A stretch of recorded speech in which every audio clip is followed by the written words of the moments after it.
वालों के खेल। सुनो हम तुम्हें सुनाने आए, जागो तुम्हें जगा।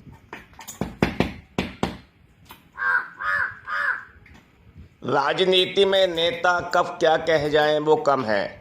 विधानसभा चुनावों में जंगली जानवरों और पक्षियों का खूब सहारा लिया जा रहा है।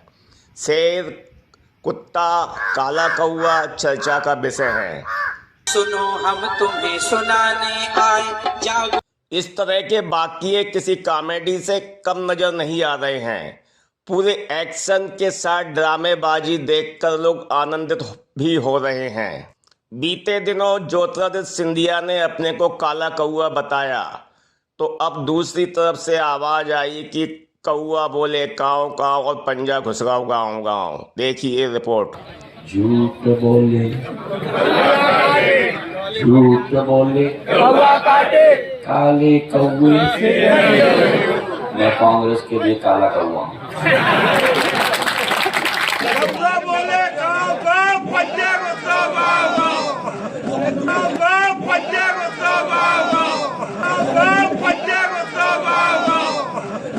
सुनो हम तुम्हें सुनाने आए, जागो।